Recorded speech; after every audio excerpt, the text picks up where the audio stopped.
운전기사 기철은 아무도 없는 줄 알고 회장 저택 안으로 들어갔습니다. 잠깐 쉬었다 나올 생각이었죠. 조명 하나만 켜진 거실, 싸늘한 공기 속 피아노 한 대가 눈에 들어왔습니다. 기철은 알 수 없는 끌림에 손을 올렸고 건반이 울렸습니다. 그 순간 뒤에서 낮게 눌린 울음소리가 들렸습니다. 천천히 돌아본 그곳. 어둠 속 휠체어에 앉은 사람은 병원에 있다던 한철민 회장이었습니다. 기철은 몰랐습니다. 그날 밤 묻혀있던 한 집안의 비밀이 그 피아노 소리와 함께 깨어나고 있었다는 걸요. 이야기 시작하기 전에 구독과 좋아요는 무료니까 꼭 눌러주시고 댓글로도 응원해주세요. 영상을 만드는데 정말 큰 힘이 됩니다. 어둠이 깔린 성북구 저택 앞 붉은 벽돌이 그대로 살아있는 양옥집 마당엔 은행잎이 노랗게 쌓여 있었습니다. 1970년대부터 1980년대까지 한성제약으로 재계를 쥐었던 한성그룹 창업주 한철민 회장, 78살의 노인은 이제 이 집에서 사람들 눈을 피해 조용히 살고 있었습니다. 한때 재계에서 회장님이라 불리던 사람이었지만 지금은 심장약을 들고 혼자 숨을 쉬는 늙은 남자일 뿐이었죠. 그리고 그 집의 전담 운전기사 박기철. 35살 원래 화물차를 몰다가 허리를 다쳤고 공장도 한번 날아갔고 빚까지 끌어안고 겨우 여기까지 흘러온 사람이었습니다. 나도 한때 집안에 피아노가 있었어. 초등학생 딸이 치던 거였는데 그 집이 이제 없어졌지. 기철은 혼자 중얼거렸지만 그 얘기를 회장님께 한 적은 없었습니다. 그건 자기가 막아야 했던 부끄러움이었으니까요. 그날 밤이었습니다. 회장님은 병원에 입원하신다며 상계동 병원에 가 계시고 저택은 비어 있다고 비서가 말했죠. 내일 아침 6시에만 다시 오세요. 비서의 말은 그랬습니다. 기철은 차를 차고에 세우고 빈집의 열쇠를 돌리다가 멈췄습니다. 조금만 좀 쉬다 가자. 허리 좀 펴고 따뜻한 데서 눈 좀 붙이고. 괜찮겠지. 아무도 없다고 했잖아. 경비도 퇴근했고 CCTV만 조심하면 되니까. 거실은 조용했습니다. 옛날식 스탠드 조명 하나만 켜져 있었고 공기가 싸늘했어요. 그 정적 한가운데 덩그러니 피아노 한 대가 놓여 있었습니다. 검은색 영창 업라이트, 손자국 정도 묻은 먼지, 누가 마지막으로 건드렸는지 모를 그 피아노. 기철은 그 앞에 섰습니다. 딸 생각난다. 손끝이 떨렸습니다. 아빠, 나 피아노 배우고 싶어. 이거 치면 기분 좋아질까? 그 목소리가 다시 귓가에 울렸습니다. 벌써 7년 전 일이었습니다. 한음, 또 한음. 조심스럽게 두 손이 올라갔습니다. 기철은 정말 오랜만에 양손을 피아노 건반 위에 올렸습니다. 들꽃, 옛 가요 반주였습니다. 중년들이 회식 자리에서 부르던 그 노래요. 서툴고 굳은 손가락이었지만 마음은 그대로 따라갔습니다. 선율이 조용히 퍼져나가고 기철의 눈가가 뜨거워졌습니다. 그때였습니다. 뒤에서 낮게 눌린 울음소리가 들렸습니다. 그 노래, 우리 예진이가 치던 건데. 기철은 온몸이 얼었습니다. 심장이 쿵 하고 내려앉았고 등줄기를 식은땀이 훑고 지나갔습니다. 천천히 돌아보니 거실불도 안 켠 채 어둠 속에 앉아있던 노인이 보였습니다. 한철민 회장이 휠체어에 앉아 양손으로 얼굴을 가린 채 어깨를 들썩이고 있었습니다. 회장님, 병원에 계신 줄. 기철이 떨리는 목으로 말했습니다. 내가 묻겠다. 회장이 고개를 들었습니다. 왜 지금 그 곡을 치고 있나? 저는 빈집인 줄 알고. 그건 내 딸 장례식에서 마지막으로 울린 곡이다. 기철은 숨이 막혔습니다. 장례식이요? 그 피아노, 우리 집 예진이 거다. 27에 갔다. 회장은 말을 잇지 못했고 기철은 손을 내려놓지 못했습니다. 회장님 딸이 27에 갔다고? 그런데 왜 아무도 그 얘기를 안 했지? 왜 기사들도 모르게 했지? 무언가 이상했습니다. 너무 이상했어요. 그리고 그 순간부터였습니다. 두 남자의 인연, 그리고 감춰온 집안의 피비린내 같은 진실이 천천히 드러나기 시작한 것 말입니다.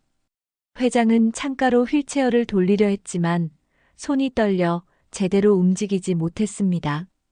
기철이 조용히 뒤로 가서 밀어주었습니다. 손등이 너무 차가웠습니다. 이 밤에 혼자 있었다고? 병원 입원이라더니 누가 거짓말을 한 거지? 회장님, 지금 이렇게 혼자 계시면 안 됩니다. 심장약은 드셨어요? 내가 뭘 아냐. 기사하다 보면 약봉지부터 챙깁니다. 허허. 회장은 비웃으며 고개를 숙였지만 그 비웃음은 금방 허물어졌습니다. 이 얘긴 신문에도 안 나갔다. 회사 사람들도 모른다. 심지어 내 아들놈도 모른다. 아들이요? 장남 한지훈. 지금 그룹 대표하고 있지. 아, 예. 항상 회장님 대신 바쁘게 뛰시는 그분. 지훈이 모른다. 예진이 존재 자체를. 기철의 심장이 2번 크게 쿵쿵 울렸습니다. 회장님, 따님이 숨기신 딸이었다고요?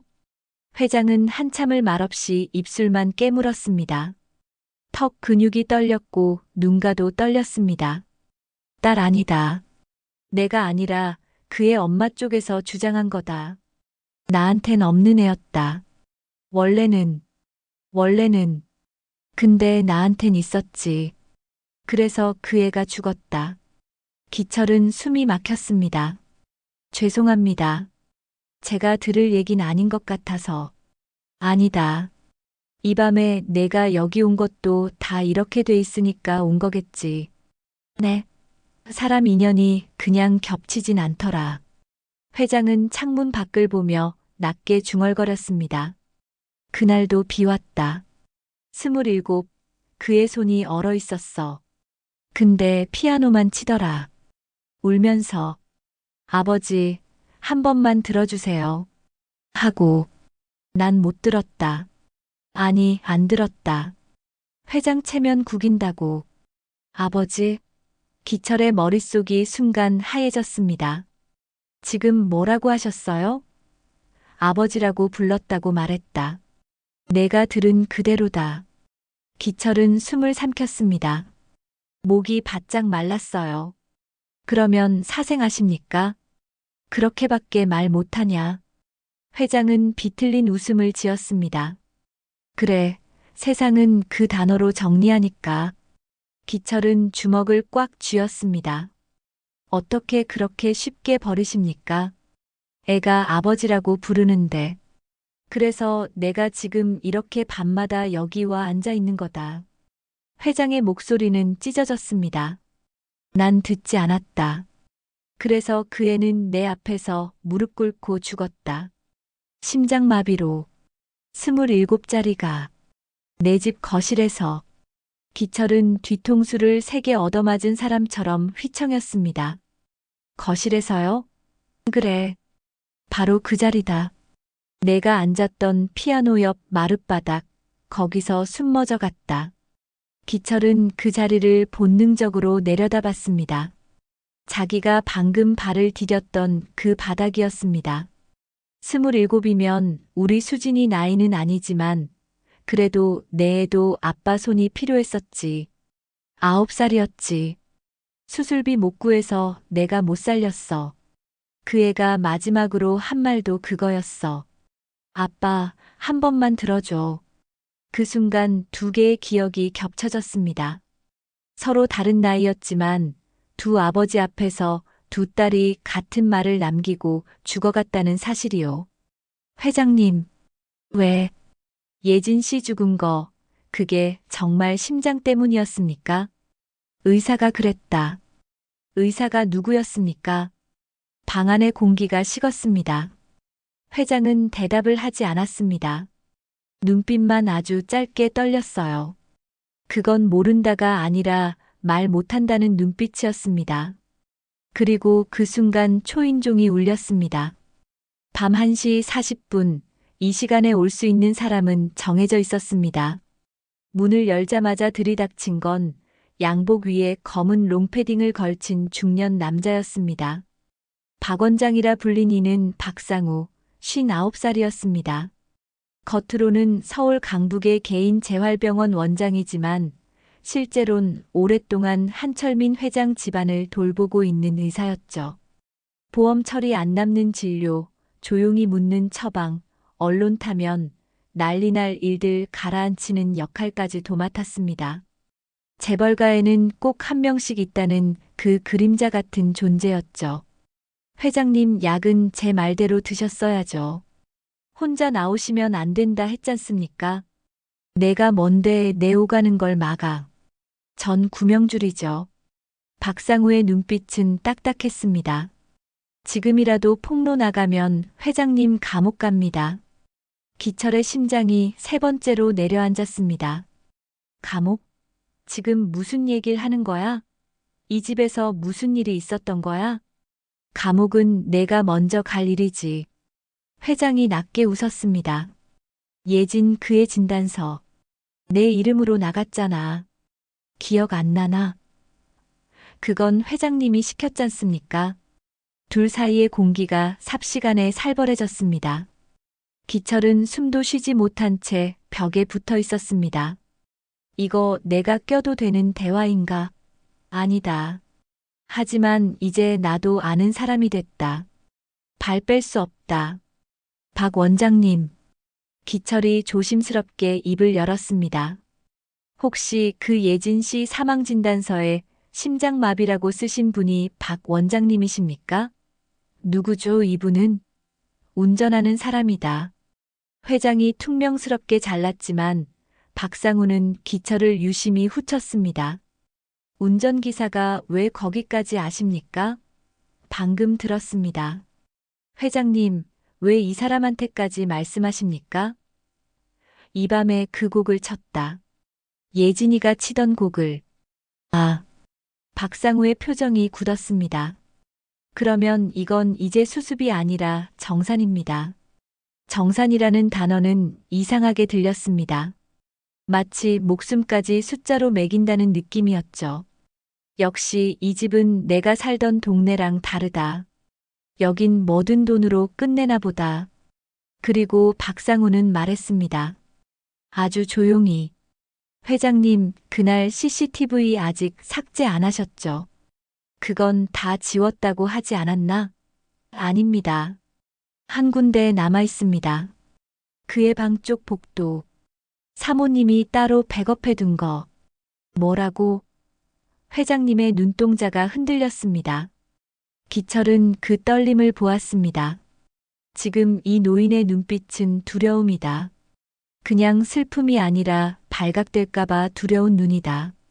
그 파일 아직 살아있으면요. 박상우는 낮게 속삭였습니다. 사망 원인은 심장마비가 아닙니다. 오히려 닥쳐. 회장이 이를 악물었습니다. 그 파일에는 회장님이 예진 씨를 밀쳐 넘어뜨린 장면이 있습니다. 거실 공기의 온도가 한순간에 내려앉았습니다. 기철은 등골부터 얼어붙었습니다. 회장님이 밀었다고요? 난 안 밀었다. 난 그냥 손 뿌리친 거다. 회장의 외침은 거의 울부짖음이었습니다. 그 애가 달려들어서 아버지 인정해달라고 옷깃을 잡았고 난 그냥 떼어냈을 뿐이다. 근데 머리를 부딪히며 쓰러졌고요. 박상우는 담담히 말했습니다. 숨이 끊어진 건 그 직후고요. 그래서 제가 심장마비로 써줬고요. 기철은 벽을 짚었습니다. 다리가 풀렸습니다. 뭐야 이게. 지금 내가 어디에 있는 거야. 그러니까요, 회장님. 박상우가 한숨처럼 말했습니다. 그 영상만 살아있으면 이건 과실치사입니다. 그 말에 회장은 미세하게 입술을 떨었습니다. 그러다 고개를 아주 천천히 숙였습니다. 그래. 그래서 내가 감옥 간다는 거구나. 기철은 그 얼굴을 보며 생각했습니다. 내가 이 집에서 본 건 그냥 부자인 노인네가 아니었다. 죄책감에 묶인 사람이다. 자기 아이를 손으로 떨어뜨린 아버지다. 그리고 동시에 떠오른 생각. 잠깐, CCTV가 남았다고 했지? 그럼 그 장면의 진짜가 따로 있을 수도 있잖아. 밀친 건 누구였는지. 혹시 심장이 다시 뛰기 시작했습니다. 혹시 내가 지금 이 노인을 살릴 수도 있는 건가? 아니면 완전히 무너뜨릴 수도 있는 건가? 회장님, 기철이 낮게 말했습니다. 그날 거실에 회장님 혼자 계셨습니까? 왜 그걸 묻나? CCTV에 다른 사람도 찍혔을 수 있지 않습니까? 박상우가 기철을 똑바로 쳐다봤습니다. 그 눈빛에는 경고가 담겨 있었습니다. 운전기사 양반, 그 이상은 묻지 마십시오. 왜요? 알면 당신도 끝입니다.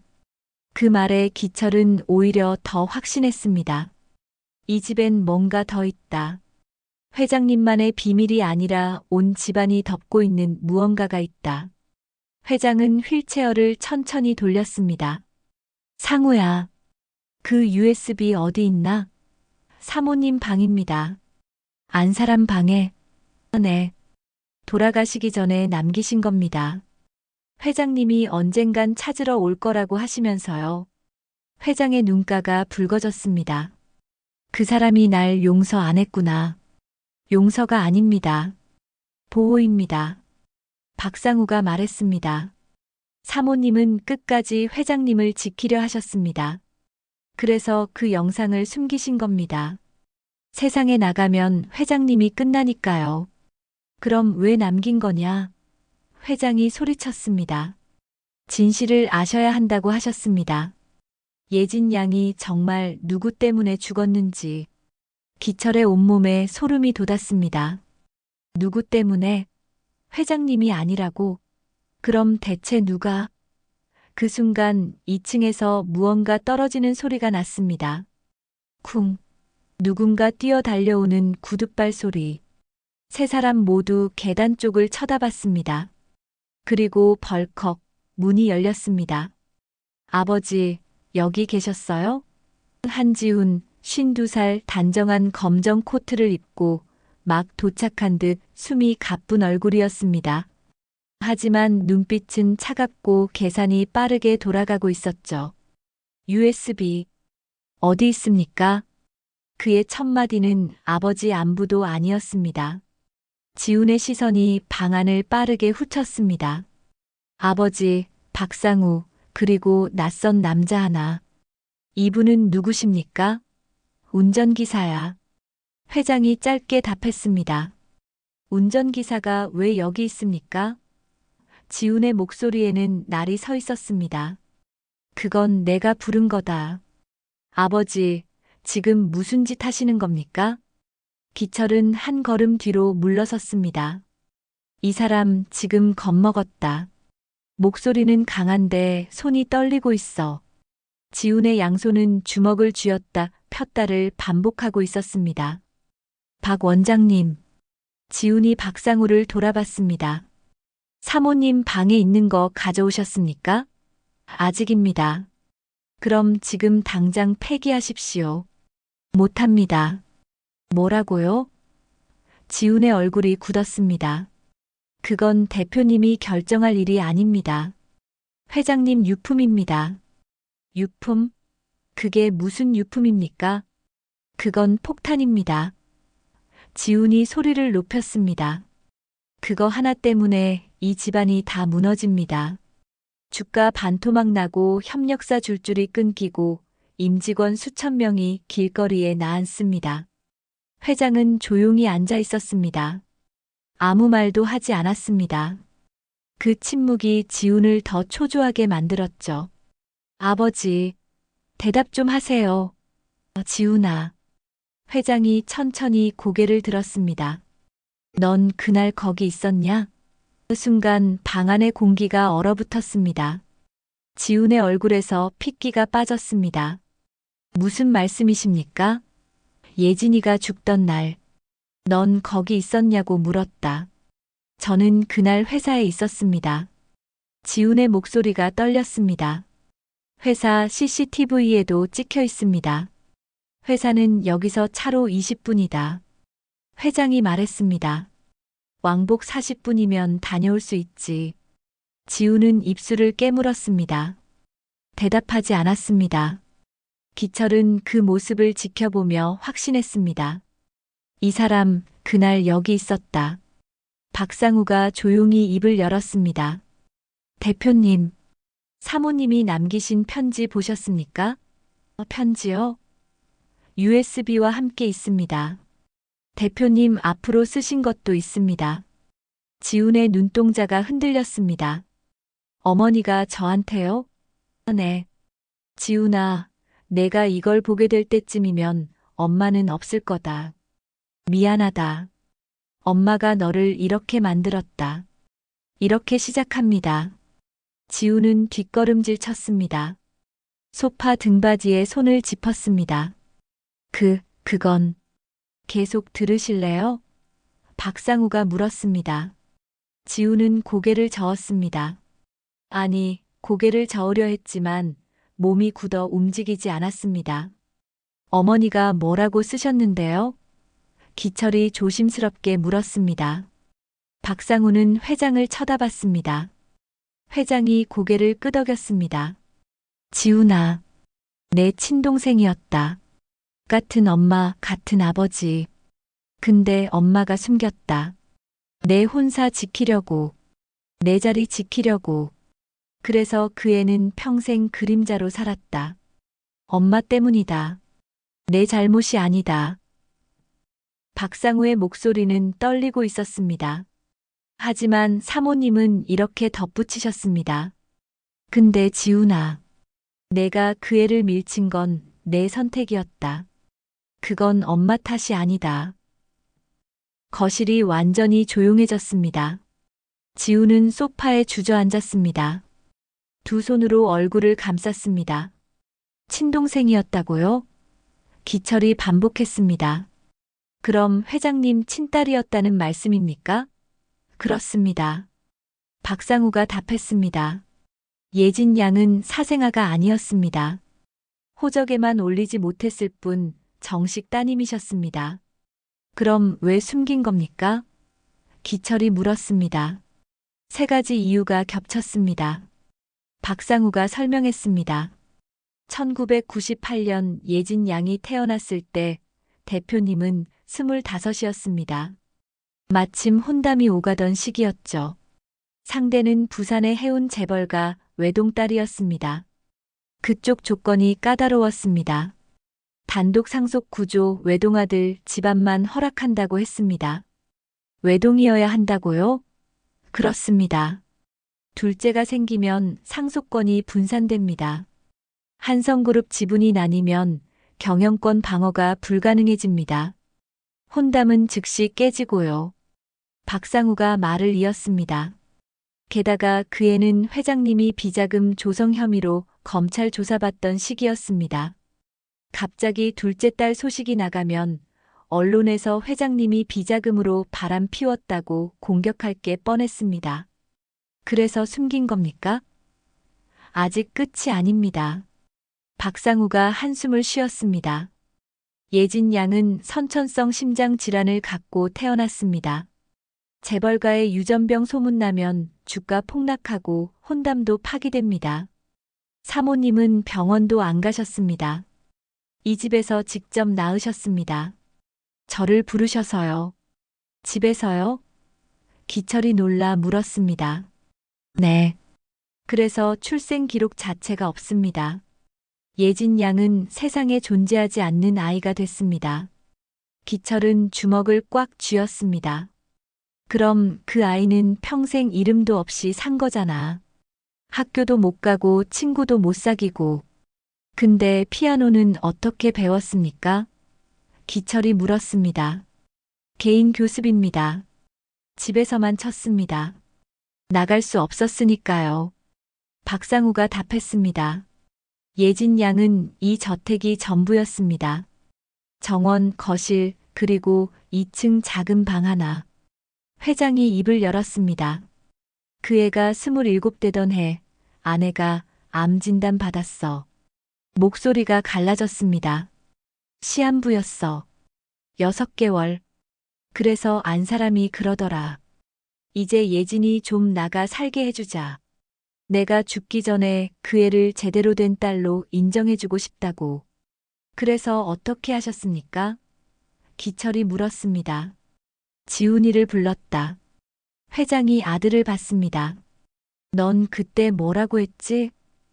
지훈은 대답하지 않았습니다. 회장이 대신 말했습니다. 안 된답니다. 지금 회사가 상장 준비 중인데 스캔들 나면 끝난답니다. 조금만 참으라고. 어머니 돌아가시고 나서 천천히 생각해 보자고. 그래서요? 기철이 재촉했습니다. 아내가 3개월 만에 죽었어. 회장의 눈가가 붉어졌습니다. 예진이는 장례식장에도 못 갔어. 딸 아니니까. 혼자 이 집 거실에서 피아노만 쳤어.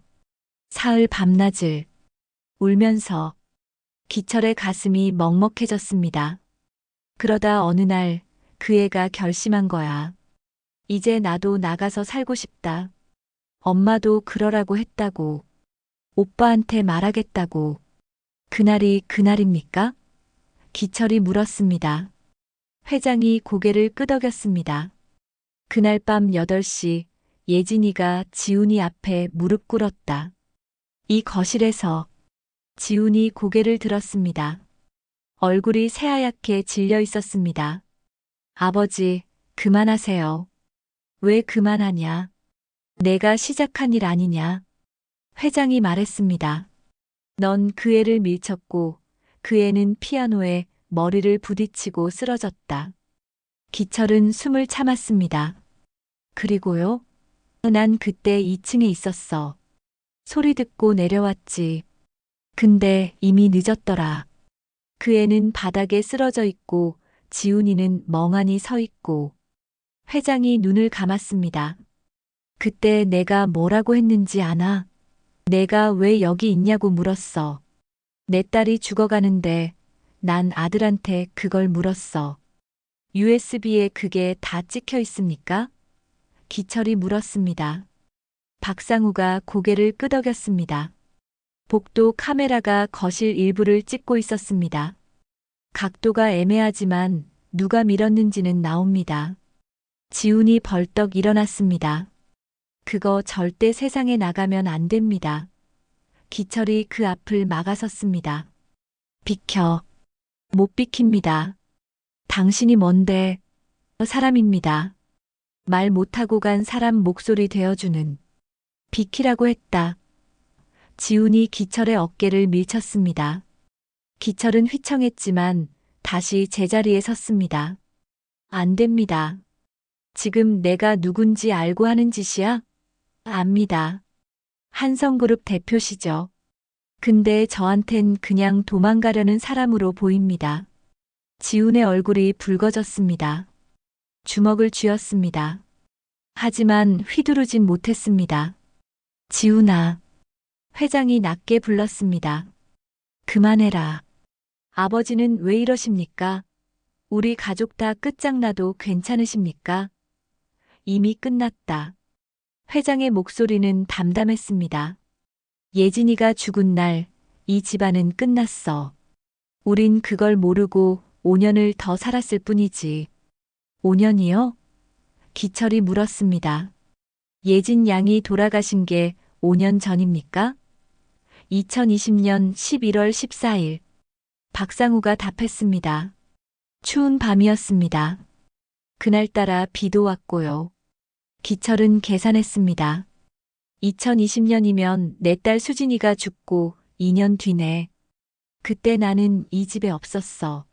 아직 화물차 몰고 있을 때였지. 그날 밤 8시. 회장이 말을 이었습니다. 예진이가 지훈이를 기다렸어. 회사 끝나고 오는 시간이니까. 거실에서 피아노 치면서 기다렸지. 근데 지훈이가 안 와. 10시가 넘었어. 그래서 그 애가 전화를 했어. 오빠, 할 말이 있어. 집에 와줘. 회장의 목소리가 떨렸습니다. 지훈이 왔어. 11시 반에. 지훈은 소파에 주저앉았습니다. 얼굴을 두 손으로 감쌌습니다. 그 애가 뭐라고 했는지 아냐? 회장이 물었습니다. 지훈은 대답하지 않았습니다. 나한테 말해. 아버지, 말하라고. 회장이 소리쳤습니다. 휠체어를 앞으로 밀었습니다. 손이 떨려 바퀴가 삐걱거렸습니다. 오빠. 지훈이 입을 열었습니다. 목소리가 갈라졌습니다. 나 이제 못 견디겠어. 나도 밖에 나가서 살고 싶어. 친구도 사귀고 싶고 영화관도 가보고 싶어. 남들처럼 평범하게 살고 싶어. 엄마가 돌아가시기 전에 그러셨어. 이제 나가 살라고. 오빠가 허락해주면 된대. 지훈의 어깨가 떨렸습니다. 오빠, 한 번만 오빠.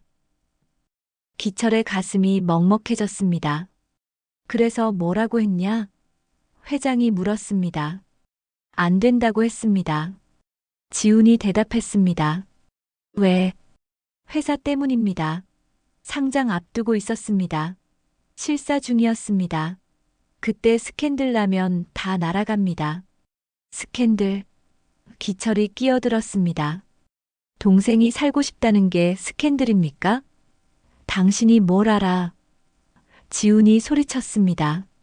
재벌가에서 25살 터울 동생이 갑자기 나타나면 어떻게 되는지 알아? 언론에서 뭐라고 쓰는지 알아? 사생아, 숨겨진 자식, 재산 다툼, 그런 기사가 쏟아져 나와. 주가는 폭락하고 기관 투자자들은 손떼. 그게 사람 목숨보다 중요합니까? 기철이 물었습니다. 중요하다. 지훈이 벌떡 일어났습니다. 그 회사가 몇천 명을 먹여 살리는지 알아? 협력사까지 합치면 10,000명이 넘어. 그 사람들 인생이 다 거기 걸려 있어. 한 명 때문에 10,000명을 죽일 순 없어. 그래서 한 명을 죽인 겁니까? 기철의 목소리는 낮았지만 날카로웠습니다. 지훈은 입을 다물었습니다. 난 안 죽였어. 지훈이 떨리는 목소리로 말했습니다. 난 그냥 안 된다고 했을 뿐이야. 그 애가 울면서 매달렸어. 내 다리를 붙잡았어. 오빠, 제발. 나 진짜 못 살겠어. 나 여기서 죽을 것 같아. 그래서 난 밀쳤지. 회장이 말했습니다. 아니에요. 떼어낸 겁니다. 그냥 손을 뿌리친 거라고요. 손을 뿌리쳤더니 사람이 쓰러졌고. 박상우가 말했습니다. 피아노 모서리에 머리를 부딪혔고. 그 자리에서 의식을 잃었고. 깨울 수 있었잖아요. 지훈이 소리쳤습니다. 119 불렀으면 살았을 거 아니에요. 근데 안 불렀지. 회장이 말했습니다. 왜? 아버지가 그러셨잖아요. 지훈이 울먹였습니다. 구급차 부르면 안 된다고. 언론 타면 끝이라고. 박 원장 부르라고. 조용히 처리하라고. 기철은 회장을 쳐다봤습니다. 회장은 고개를 숙이고 있었습니다. 맞다. 내가 그랬다. 방 안이 조용해졌습니다. 기철은 무릎에 힘이 빠지는 걸 느꼈습니다. 결국 둘 다 죽인 거잖아. 아들도 아버지도. 둘 다 그 아이를 죽인 거야. 박 원장이 왔을 땐 이미 늦었어. 회장이 말했습니다. 심장이 멈춘 지 30분이 넘었더라. 상우가 심폐소생술했지만 안 돌아왔어. 선천성 심장 질환에 머리 충격까지. 버틸 수가 없었어. 그래서 심장마비로 써준 겁니까? 기철이 박상우를 봤습니다. 네. 박상우가 고개를 끄덕였습니다. 사인은 심장마비. 외상 없음. 가족만 참석한 조용한 장례. 신원 미상으로 처리했습니다. 호적에 없는 사람이니까 신고도 안 들어갔습니다. 묘는요? 이 집 뒤 개인 묘지입니다. 이름 없는 묘비 하나. 기철은 주먹을 쥐었습니다. 이름 없는 묘비. 태어나서도 이름 없고 죽어서도 이름 없네. 이게 사람 사는 세상이 맞나? USB 어디 있습니까? 기철이 물었습니다. 사모님 방입니다. 박상우가 답했습니다. 2층 끝방. 지금 가겠습니다. 기철이 일어섰습니다. 안 돼. 지훈이 막아섰습니다. 그거 보면 안 돼. 비키십시오. 안 비켜. 그거 보는 순간 우리 다 끝이야. 이미 끝났다고 하지 않았습니까? 기철이 말했습니다. 회장님도 그러셨잖아요. 예진 씨 죽은 날 이미 끝났다고. 지우는 길을 막았지만 기철은 옆으로 돌아갔습니다. 계단으로 향했습니다. 회장은 휠체어를 미는 손을 바라보다 천천히 내려놨다. 그 손으로는 더 이상 올라갈 수 없다는 걸, 그리고 이젠 누군가 대신 올라가야 한다는 걸 알고 있었다. 기철 씨. 회장이 불렀습니다. 기철이 돌아봤습니다. 고맙네. 그 말에 기철은 고개를 끄덕였습니다. 계단을 올라갔습니다. 박상우가 따라왔습니다. 지우는 그 자리에 서서 떨고 있었습니다. 회장은 휠체어에 앉은 채 창밖을 바라봤습니다. 여보, 이제 끝낼 수 있을까? 2층 복도는 어두웠습니다. 박상우가 불을 켰습니다. 끝방 문 앞에 섰습니다. 여기입니다. 문에는 자물쇠가 채워져 있었습니다. 박상우가 열쇠를 꺼냈습니다. 문이 열렸습니다. 방 안에는 먼지 냄새와 오래된 향수 냄새가 섞여 있었습니다. 책상 위에 봉투 하나. 한철민 귀하라고 적혀 있었습니다. 기철이 그걸 집었습니다. 봉투를 열었습니다. 안에 USB 하나와 편지 2장이 들어 있었습니다. 편지 한 장은 한철민 앞으로, 다른 한 장은 한지훈 앞으로 쓰여 있었습니다. 기철은 회장 앞으로 온 편지를 먼저 펼쳤습니다. 사모님의 반듯한 만년필 글씨였습니다. 박상우가 옆에서 손전등을 비췄습니다. 기철이 소리내어 읽기 시작했습니다. 여보, 내가 이 편지를 쓰는 지금 당신은 아마 예진이 방 앞에서 또 울고 계실 겁니다. 밤마다 그러시더군요. 문 앞에 앉아서 미안하다고. 근데 문은 안 여시더라고요.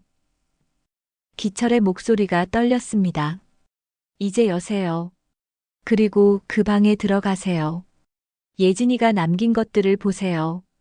일기장도 있고 악보도 있고 당신한테 쓴 편지도 있어요. 한 번도 못 준 편지들. 당신이 그 애를 사생아라고 믿은 건 나 때문입니다. 내가 거짓말했어요. 지훈이 혼사 지키려고, 회사 지키려고, 당신한테 내가 바람 피웠다고 말했죠. 당신은 믿었고요. 아니, 믿고 싶었던 거겠죠. 겉으로는 내 말을 믿은 척했지만 속으론 그게 거짓이라는 걸 알고 계셨죠. 그래도 현실 앞에선 그 거짓을 끝내 지켜야 했기에 당신은 예진이를 세상에 내보내지 못했어요. 기철은 숨을 삼켰습니다. 목이 타들어갔습니다. 근데 여보, 그 애는 당신 딸이었어요. 우리 딸이었어요. 지훈이 동생이었어요. 난 그 애를 집에서 낳았어요. 병원도 못 갔어요. 심장병 갖고 태어난 아이가 알려지면 안 됐으니까. 박 원장님이 이 방에서 받아주셨어요. 그날 밤도 추웠어요. 예진이가 죽은 그날 밤처럼. 기철의 손이 떨렸습니다. 편지를 쥔 손에서 땀이 났습니다. 당신한테 미안해요. 근데 후회는 안 해요. 그때 선택하지 않았으면 지훈이가 무너졌을 거예요. 회사도 없었을 거예요.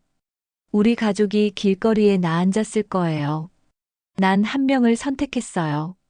지훈이를. 예진아 미안해. 기철은 더 이상 읽을 수 없었습니다. 목이 메었습니다. 박상우가 대신 받아서 읽었습니다. USB 안에는 그날 밤 영상이 들어있어요. 복도 카메라가 거실 일부를 찍었어요. 누가 예진이를 밀었는지 나와요. 지훈이었어요. 당신 아니에요. 당신은 나중에 내려왔어요. 이미 예진이가 쓰러진 뒤였어요. 박상우의 목소리도 떨렸습니다. 근데 당신이 119 부르지 말라고 했어요. 그건 맞아요. 여보, 이 USB를 세상에 내놓으면 지훈이는 끝나요. 과실치사로 감옥 가요. 회사도 무너져요. 근데 안 내놓으면 당신이 평생 죄책감에 눌려 살아요. 선택은 당신이 하세요. 난 더 이상 선택 못해요. 이미 죽은 사람이니까. 미안해요. 사랑했어요. 예진이도 당신을 사랑했어요. 끝까지. 편지가 끝났습니다. 방 안이 조용했습니다. 기철은 벽에 등을 기댔습니다. 이게 뭐야? 이게 가족이야? 서로 사랑한다면서 서로 죽인 거잖아. 박상우가 USB를 꺼냈습니다. 이제 봐야 합니까? 봐야죠. 기철이 답했습니다. 안 보면 평생 모르잖아요. 진짜가 뭔지.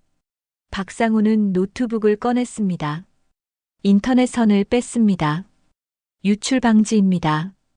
USB를 꽂았습니다. 화면이 켜졌습니다. 2020년 11월 14일 밤 11시 32분. 흑백 화면. 복도에서 거실 쪽을 비스듬히 찍는 각도. 피아노가 보였습니다.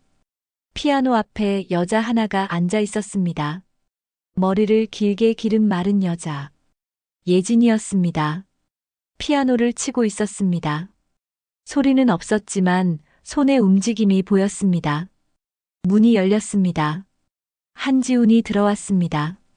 코트를 입고 서류 가방을 들고 있었습니다.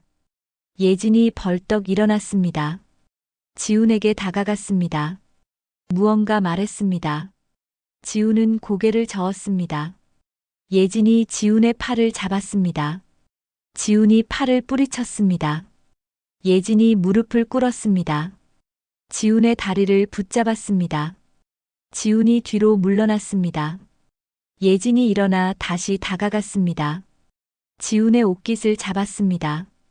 울고 있는 게 보였습니다. 어깨가 떨렸습니다. 지훈이 예진의 손을 잡았습니다. 떼어냈습니다. 아니, 밀었습니다. 강하게. 예진이 뒤로 휘청였습니다. 균형을 잃었습니다.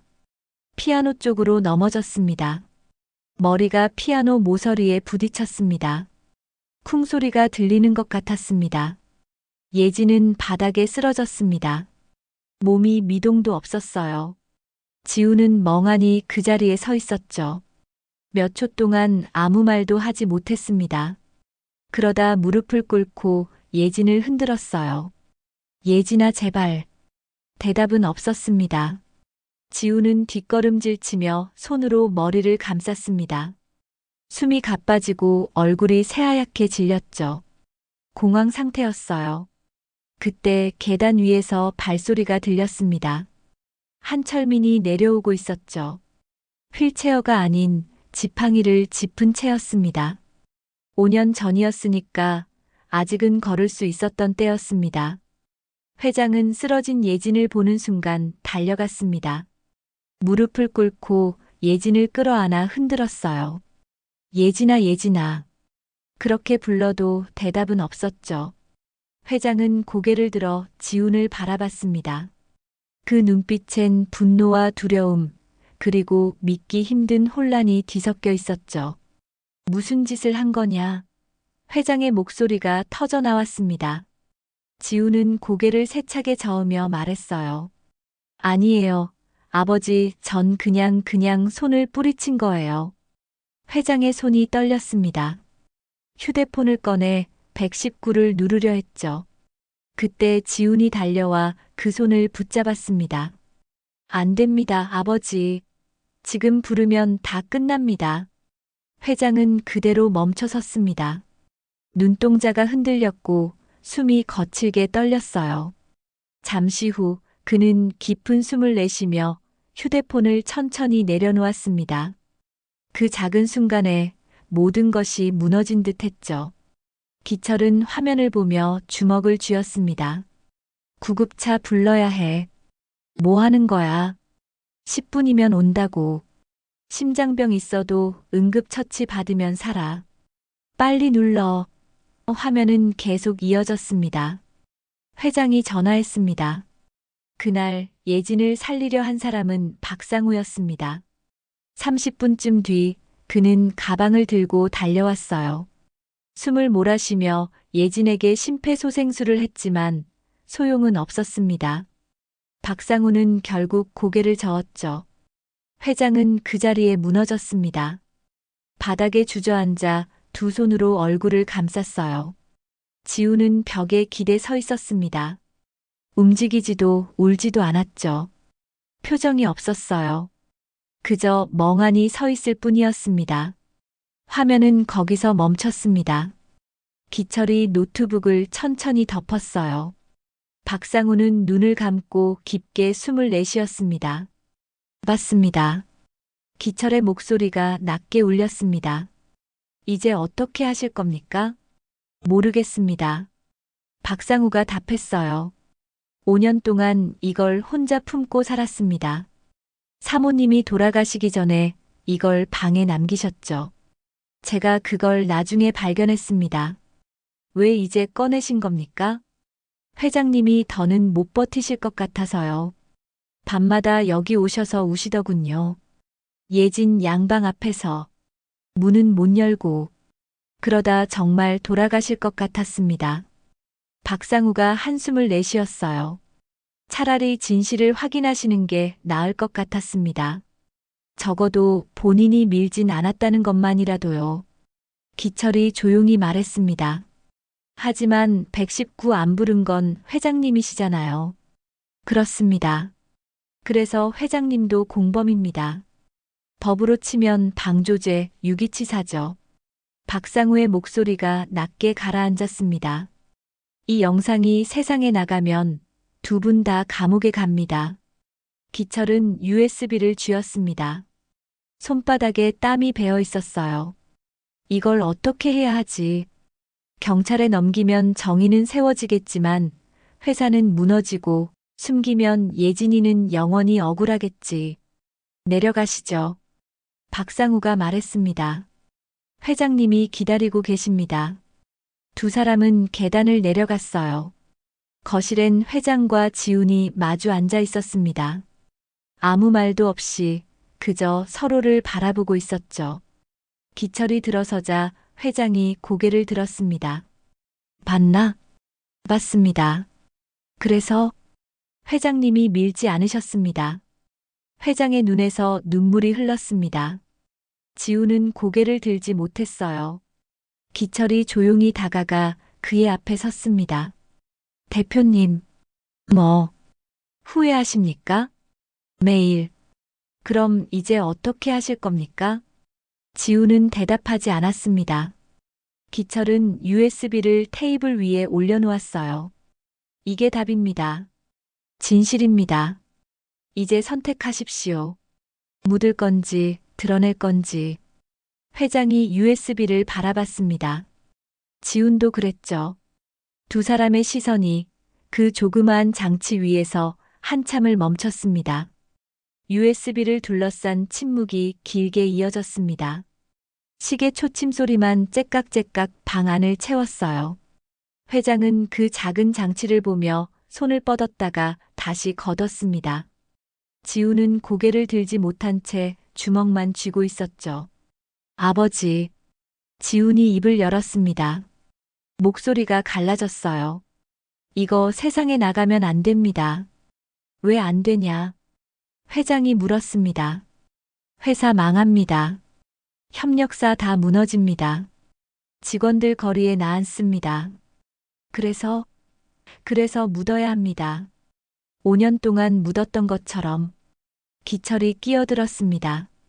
5년 동안 묻었더니 어떻게 됐습니까? 뭐, 회장님은 밤마다 이 집 와서 우시고, 대표님은 악몽에 시달리시고, 죽은 예진 씨는 이름 없는 묘에 묻혀 있잖아요. 이게 제대로 묻은 겁니까? 지훈이 기철을 노려봤습니다. 당신이 뭘 알아? 회사 경영이 뭔지 알아? 모릅니다. 기철이 단호하게 말했습니다. 근데 사람 죽이는 건 압니다. 안 묻히더라고요. 계속 따라다니더라고요. 당신도 뭔가 있나? 지훈이 비웃었습니다. 있습니다. 기철이 답했습니다.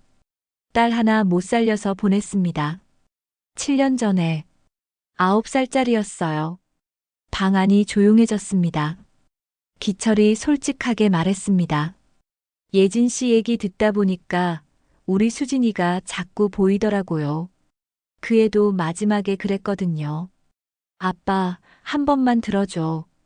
근데 난 못 들어줬어요. 돈이 없어서. 돈 때문에? 박상우가 물었습니다. 수술비였습니다. 800만 원. 못 구했어요. 은행도 안 빌려주고 지인들도 다 피하고. 그러는 사이 그의 상태가 나빠졌고. 기철의 목소리가 떨렸습니다. 마지막 날 밤 그 애가 내 손잡고 그랬어요. 아빠 괜찮아. 아빠 잘못 아니야. 9살짜리가 아빠 위로하더라고요. 회장의 눈가가 붉어졌습니다. 그 뒤로 어떻게 살았나? 못 살았죠. 기철이 웃었습니다. 쓴웃음이었어요. 공장 접고 빚쟁이들 피해 다니고 아내는 날 버리고 나갔고 그러다 화물차 몰게 됐고 여기까지 왔습니다. 근데 신기하더라고요. 뭐가? 어디 가도 그의 목소리가 들려요. 회장님도 그러시잖아요. 예진 씨 목소리. 회장이 고개를 끄덕였습니다. 매일 들려. 아버지, 한 번만. 그 말이 귀에 맴돌아. 지훈이 벌떡 일어났습니다. 그만하십시오. 지금 감상에 젖어 있을 때가 아니잖아요. 회장이 소리쳤습니다. 내 동생 죽고 5년 지났다. 5년 동안 언제 한 번이라도 울어봤냐? 전 울 자격 없습니다. 지훈이 소리쳤습니다. 제가 죽였으니까요. 제 손으로 밀었으니까요. 그거 압니다. 매일 압니다. 근데 어떡합니까? 이미 죽었잖아요. 되돌릴 수 없잖아요. 지훈의 눈에서 눈물이 쏟아졌습니다. 전 그냥 회사 지키고 싶었어요. 그게 전부였어요. 회사 지켜서 뭐 할 건데? 회장이 물었습니다. 내 동생 무덤 앞에 가서 자랑할 거냐? 나 회사 잘 지켰다고? 지훈은 대답하지 못했습니다. 회장이 USB를 집어들었습니다. 이거 경찰 줘야겠다. 아버지, 더 이상은 못 참겠다. 난 내 아버지 전에 예진이 아버지다. 그럼 저버리시는 겁니까? 지훈이 달려들었습니다. USB를 빼앗으려 했어요. 회장이 뒤로 물러났습니다. 휠체어가 벽에 부딪혔죠. 기철이 둘 사이에 끼어들었습니다. 대표님 진정하세요. 비켜. 지훈이 기철을 밀쳤습니다. 기철이 휘청했지만 버텼어요. 대표님. 기철이 낮게 말했습니다. 지금 똑같이 하시는 거 아십니까? 뭐가? 5년 전 예진 씨한테 하신 것처럼 지금 회장님한테도 똑같이 하고 계십니다. 지훈이 멈칫했습니다. 누군가 진실을 말하려 하면 막고, 밀치고, 입 막고. 이게 대표님 방식입니까? 지훈의 얼굴이 창백해졌어요. 뒷걸음질 쳤습니다. 소파에 털썩 주저앉았죠. 전 어떻게 해야 합니까? 떨리는 목소리였습니다. 제 인생은 뭡니까? 30년 동안 회사 위에 살았습니다. 결혼도 회사 때문에 했고, 아이들도 회사 생각하며 키웠고, 이제 와서 다 버리라고요? 버리는 게 아니다. 회장이 말했습니다. 제대로 놓는 거다. 같은 말 아닙니까? 달라. 회장이 지훈을 봤습니다. 버리는 건 도망가는 거고 놓는 건 책임지는 거다. 넌 지금까지 도망갔어. 이제 책임져라. 박상우가 조용히 말했습니다. 대표님, 제가 5년 동안 이걸 꺼내지 않은 이유 아십니까? 뭘 말이냐? 사모님이 돌아가시기 전에 이걸 예진 양방에 남기셨습니다. 저는 그걸 알고 있었지만 때를 기다렸습니다. 감추려는 게 아니라 언젠가는 진실이 밝혀져야 한다고 믿었기 때문입니다. 그리고 사모님은 저에게 편지 한 장을 주셨어요. 그게 무슨 편지인가? 회장이 놀라 물었습니다. 네. 박상우가 주머니에서 낡은 편지 한 장을 꺼냈습니다. 이렇게 쓰셨습니다.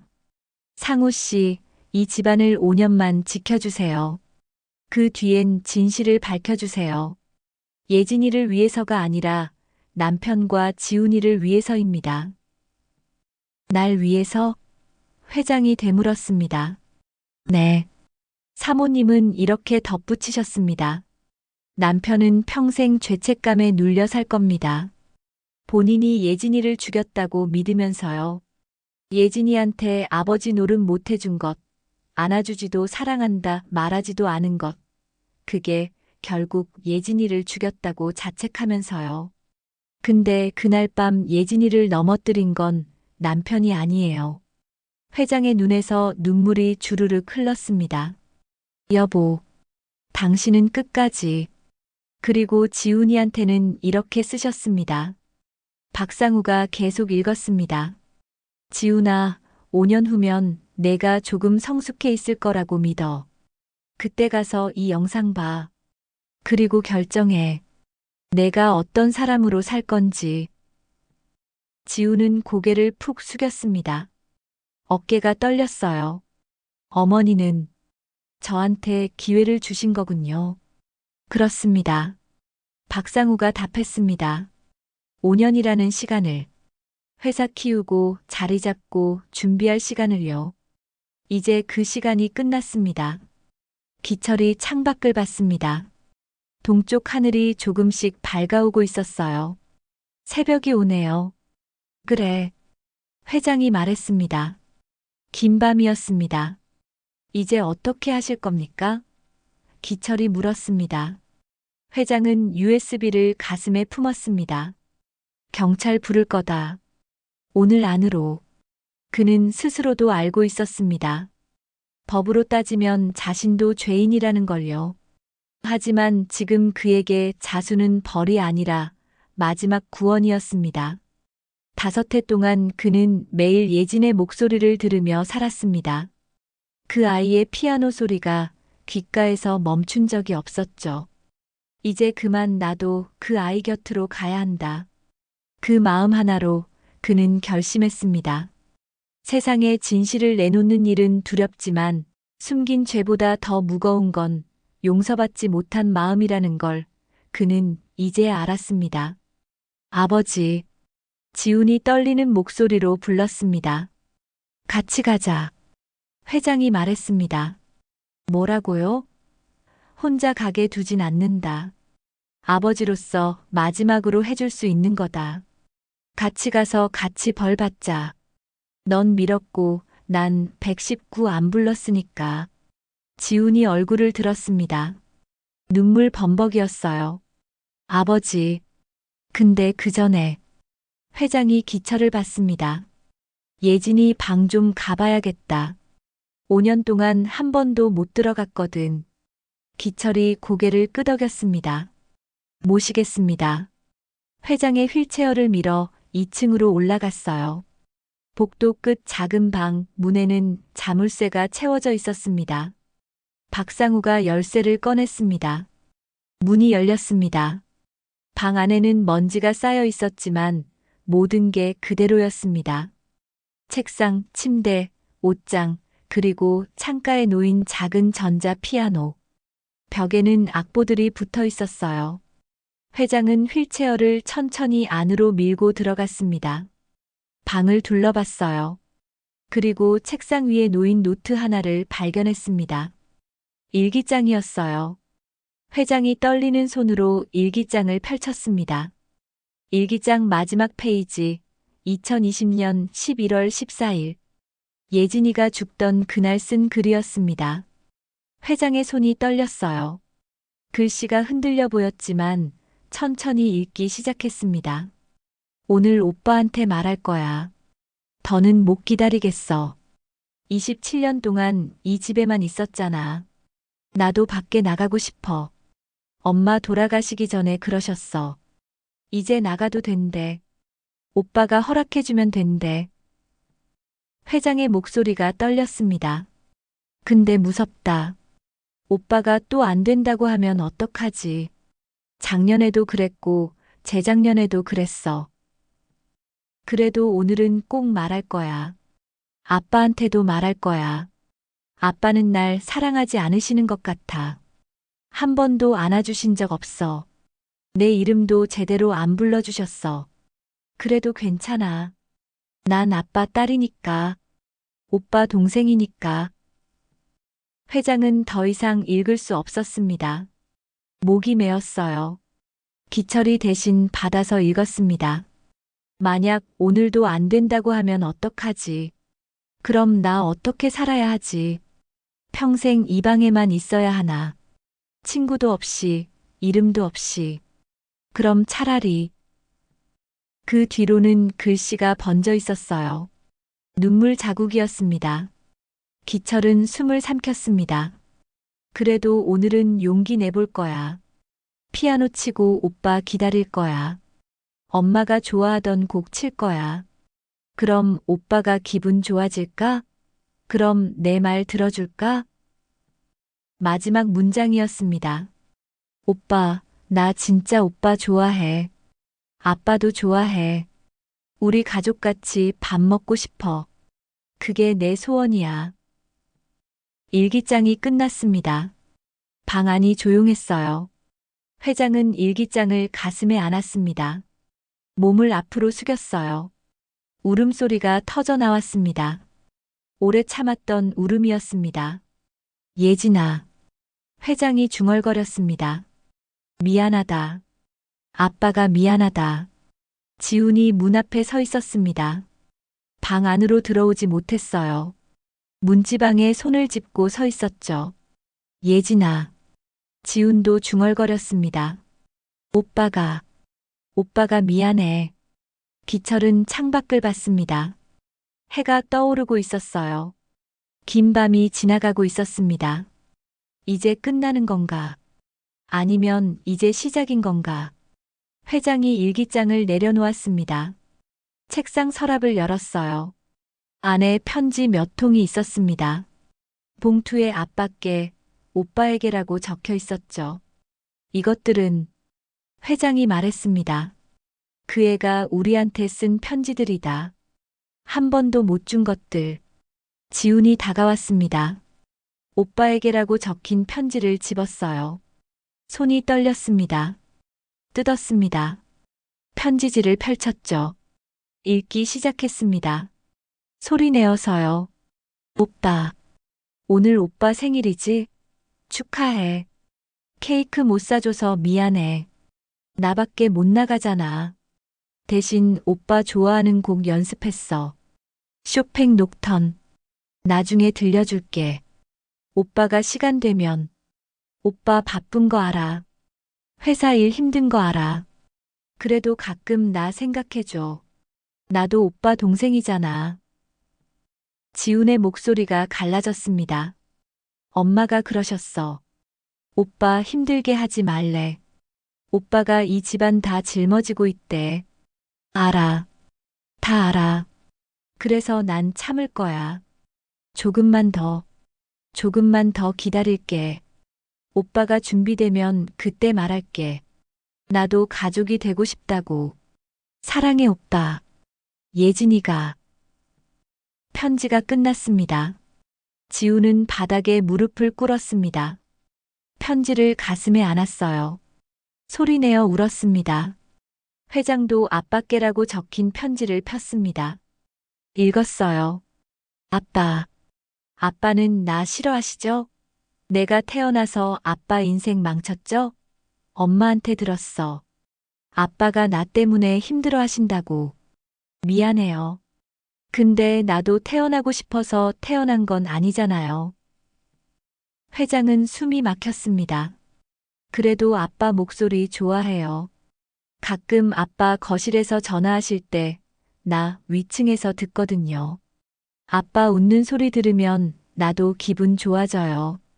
아빠한테 한 번이라도 안겨보고 싶어요. 아빠 손 한 번 잡아보고 싶어요. 아빠라고 한 번 불러보고 싶어요. 큰 소리로. 회장의 눈에서 눈물이 쏟아졌습니다. 근데 못하겠어요. 아빠가 날 쳐다보지도 않으시니까. 지나갈 때도 못 본 척 하시니까. 그래도 괜찮아요. 난 아빠 딸이니까. 그것만으로도 행복해요. 사랑해요, 아빠. 예진이가. 편지가 끝났습니다. 회장은 편지를 얼굴에 대고 울었어요. 온몸이 떨렸습니다. 기철은 두 사람을 보며 생각했습니다. 이게 가족이구나. 서로 사랑하면서도 서로 죽인 가족. 말 한마디 못해서, 안아주지 못해서, 그렇게 놓쳐버린 가족. 박상우가 조용히 들어왔습니다. 시간입니다. 뭐가? 회장이 물었습니다. 결정하실 시간이요. 회장은 고개를 들었습니다. 눈이 충혈되어 있었어요. 결정했다. 어떻게 하시겠습니까? 경찰 부른다. 지금 당장. 지훈이 고개를 들었습니다. 아버지, 같이 가자. 우리 둘 다 책임져야지. 저만 가면 안 됩니까? 안 된다. 난 119 안 불렀어. 그것도 죄야. 근데 아버지는 지훈이 말했습니다. 심장 안 좋으시잖아요. 구치소 가시면 괜찮다. 회장이 잘났어요. 어차피 오래 못 산다. 마지막이라도 제대로 살아야지. 기철이 입을 열었습니다. 회장님, 그 전에 한 군데 더 가셔야 할 곳 있지 않습니까? 어디? 예진 씨 묘소요. 회장의 눈빛이 흔들렸습니다. 그래. 그 애한테 인사해야지. 저도 가겠습니다. 지훈이 말했습니다. 같이 가자. 회장이 고개를 끄덕였어요. 네 사람은 집 뒷마당으로 향했습니다. 저택 뒤편 구석진 곳에 작은 개인 묘지가 있었어요. 이름 없는 묘비 하나가 조용히 서 있었습니다. 사랑하는 이여 영면하소서라고만 적혀 있었어요. 회장이 묘비 앞에 섰습니다. 휠체어에서 일어나려 했어요. 기철이 부축했습니다. 회장은 비틀거리며 일어섰어요. 무릎을 꿇었습니다. 묘비에 손을 대었어요. 예진아. 회장이 말했습니다. 아빠다. 늦어서 미안하다. 5년이나 늦었네. 그동안 여기 혼자 있었지? 추웠지? 무서웠지? 미안하다. 목소리가 떨렸어요. 아빠가 너한테 못해준 게 많다. 안아주지도 못했고, 이름 불러주지도 못했고. 그래도 알아줘. 아빠는 너 사랑했어. 처음부터 끝까지. 지훈도 무릎을 꿇었습니다. 예진아. 오빠야. 오빠가 정말 미안해. 내가 그렇게 부탁했는데 오빠가 못 들어줬어. 내가 그렇게 기다렸는데 오빠가 외면했어. 용서 못 받을 거 알아. 그래도 말할게. 오빠도 너 사랑해. 회장이 주머니에서 USB를 꺼냈습니다. 묘비 앞에 놓았어요. 예진아. 이제 아빠가 세상에 말할게. 내가 어떻게 죽었는지, 누구 때문이었는지 다 밝힐게. 내 이름도 세상에 알릴게. 한혜진. 우리 딸 이름. 회장은 묘비를 끌어안았습니다. 미안하다 딸아. 아빠가 정말 미안하다. 새벽 햇살이 묘비를 비쳤습니다. 따뜻한 빛이었어요. 겨울이었지만 그 순간만큼은 따뜻했습니다. 기철은 그 광경을 보며 생각했습니다. 이제 끝나는구나. 5년 동안 감춰졌던 진실이 드러나는구나. 그리고 이 사람들은 벌을 받겠지. 회장이 기철을 봤습니다. 기철 씨, 고맙네. 자네가 아니었으면 난 평생 몰랐을 거야. 아닙니다. 자네 딸, 이름이 뭐라고 했지? 수진입니다. 수진이도 하늘에서 보고 있을 거야. 아빠가 좋은 일 했다고. 기철의 눈가가 뜨거워졌습니다. 감사합니다. 네 사람은 묘지를 내려왔습니다. 집으로 돌아왔어요. 거실에서 회장이 전화를 들었습니다. 경찰에 전화하겠습니다. 번호를 눌렀어요. 연결음이 울렸습니다. 여보세요. 한성그룹 한철민입니다. 자수하러 전화했습니다. 전화 너머로 목소리가 들렸습니다. 네, 말씀하십시오. 5년 전 일입니다. 한혜진이라는 사람이 우리 집에서 죽었습니다. 신고 안 했습니다. 저와 제 아들이 책임져야 할 일입니다. 전화 너머가 조용해졌어요. 잠시 후 다급한 목소리가 들렸습니다. 지금 계신 주소 말씀해 주시겠습니까? 회장이 주소를 말했습니다. 1시간 안에 도착하겠습니다. 그 자리에 계십시오. 전화가 끊어졌어요. 회장은 수화기를 천천히 내려놓았습니다. 이제 됐다. 지우는 소파에 앉아 두 손으로 얼굴을 감싸고 있었습니다. 아버지, 회사는 어떡합니까? 망하겠지. 회장이 담담하게 답했습니다. 주가 폭락하고 이사들 도망가고 언론에서 난리치겠지. 직원들은요? 미안하게 됐지. 하지만 어쩔 수 없어. 우리가 먼저 잘못했으니까. 회장이 창밖을 봤습니다. 지훈아, 이제 내 아이들한테 말해라. 뭐라고요? 내가 무슨 짓을 했는지, 아빠가 무슨 사람인지 숨기지 말고 다 말해. 그게 아버지가 자식한테 해줄 수 있는 마지막이다. 박상우가 물을 가져왔습니다. 회장님, 심장약 드셔야 합니다. 회장이 약을 받아 삼켰어요. 박 원장, 자네도 조사받을 텐데. 각오하고 있습니다. 미안하네. 아닙니다. 저도 공범이니까요. 사망진단서 거짓으로 쓴 것. 벌 받아야죠. 회장은 잠시 고개를 숙였습니다. 그래도 자넨 내게 너무 많은 걸 감쌌네. 이 집안 위에, 내 체면 위에 거짓 서류까지 써줬잖나. 그는 손을 들어 옆에 서류 가방을 열었습니다. 봉투 하나를 꺼내 박상우에게 건넸습니다. 이건 자네가 이 집안 위에 감수한 대가야. 받을 자격 충분히 있네. 죄는 죄고 고마움은 고마움이지. 박상우는 고개를 저었습니다. 회장님, 이런 건 받기 어렵습니다. 받게. 난 평생 자네한테 진 빚이 많아. 자수하고 벌을 받더라도 그 빚까지 죄로 남기고 싶진 않네. 박상우는 잠시 말이 없었습니다. 그리고 조용히 봉투를 받아 두 손으로 모았습니다. 그럼 회장님 뜻, 제가 이어가겠습니다. 회장은 미소를 지었습니다. 그래. 그게 제일 고맙네. 기철은 거실을 천천히 걸었습니다. 피아노 앞에 섰어요. 그날 밤 자기가 여기 앉아서 들꽃을 쳤던 그 자리. 건반에 손을 올렸습니다. 소리는 내지 않았어요.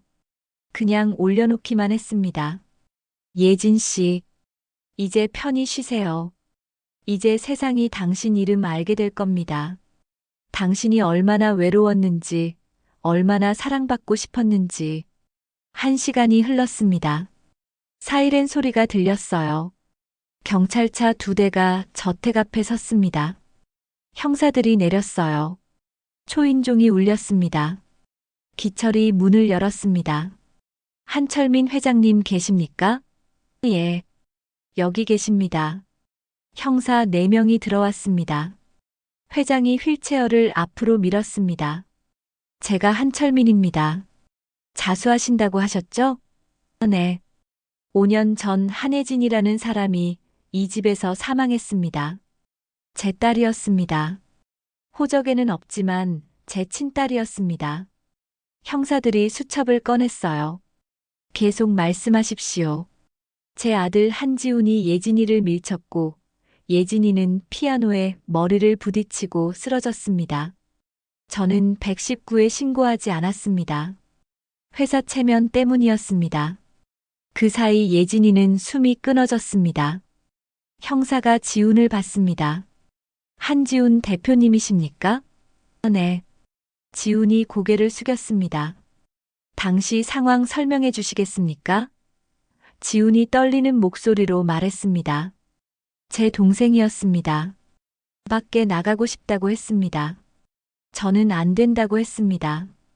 회사 때문이었습니다. 동생이 제 다리를 붙잡았고 저는 밀쳤습니다.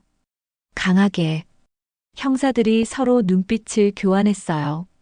증거 있습니까? 박상우가 나섰습니다. CCTV 영상 있습니다. USB에 담겨 있습니다. USB를 건넸어요. 형사가 받았습니다. 이것만으로는 부족합니다. 현장 검증 들어가야 하고 유골 확인도 해야 합니다. 묘는 집 뒤편에 있습니다. 회장이 말했습니다. 안내해드리겠습니다. 형사들이 뒤따라갔습니다. 묘비 앞에 섰어요. 사랑하는 이여 영면하소서. 여기 묻혀 있습니다. 회장이 말했습니다. 형사가 무전기를 꺼냈습니다. 감식반 출동 요청합니다. 유골 발굴 필요합니다. 1시간 뒤 감식팀이 도착했습니다. 장비를 들고 묘 앞에 섰어요. 발굴 시작하겠습니다. 회장은 휠체어에 앉아 지켜봤습니다. 눈을 감지 않았어요. 끝까지 봤습니다. 예진아, 이제 내가 햇빛 보는 거다. 어둠 속에서 나오는 거다. 땅이 파헤쳐졌습니다. 관이 나왔어요. 오래된 나무관이었습니다. 뚜껑을 열었습니다. 유골이 보였어요. 작은 유골이었습니다. 감식관이 사진을 찍었습니다. 기록했습니다. 두개골에 외상 흔적 있습니다. 뒤통수 부분 골절.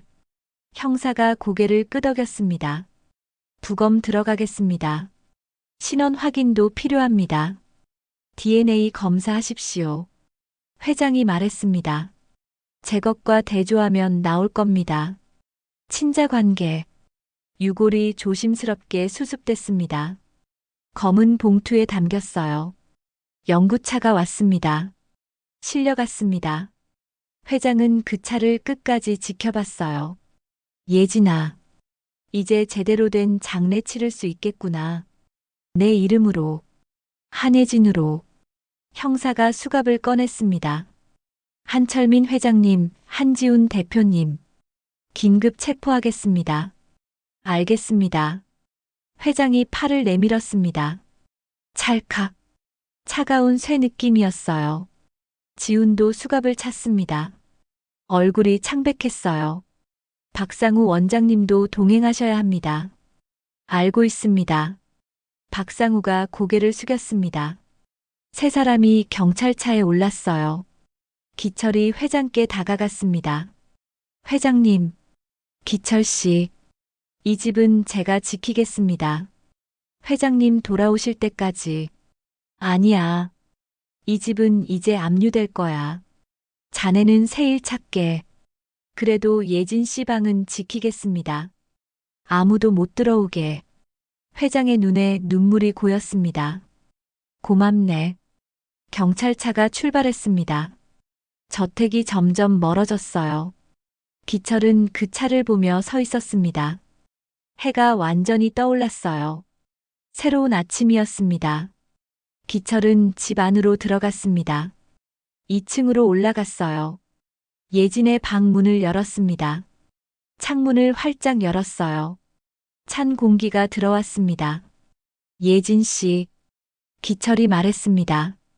이제 세상이 알 겁니다. 당신이 누구였는지, 얼마나 착한 사람이었는지. 얼마나 외로웠는지, 그리고 얼마나 사랑받고 싶었는지. 책상 위 일기장을 폈습니다. 첫 페이지에 예진이가 그린 그림이 있었어요. 가족 4명이 식탁에 앉아 있는 그림이었습니다.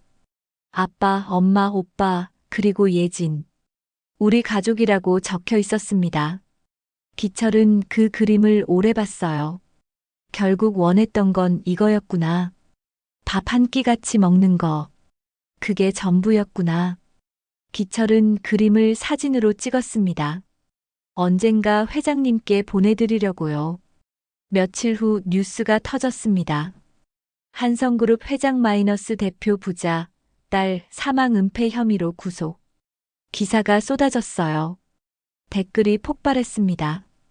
분노, 비난, 동정, 온갖 말들이 나왔습니다. 주가는 폭락했어요. 이 사진이 총사퇴했습니다. 회사는 흔들렸습니다. 하지만 그 와중에도 작은 기사 하나가 올라왔습니다. 27년 숨겨진 딸 한예진 양 이야기. 예진의 일기장 일부가 공개됐어요. 편지 내용도 나왔습니다. 사람들이 울었습니다. 댓글이 달렸어요. 너무 슬프다. 왜 이런 일이? 예진 씨, 편히 쉬세요. 기철은 그 기사를 보며 생각했습니다. 이제 예진 씨는 혼자가 아니구나. 세상이 기억해 주는구나. 그날 저녁 기철은 거실 피아노 앞에 앉았습니다. 오랜만에 건반을 눌렀어요. 들꽃. 서툴지만 끝까지 쳤습니다. 예진을 위해서, 수진을 위해서, 그리고 못 안아준 모든 딸들을 위해서. 피아노 소리가 빈집에 울렸습니다. 슬프지만 따뜻한 소리였어요. 기철의 눈에서 눈물이 흘렀습니다.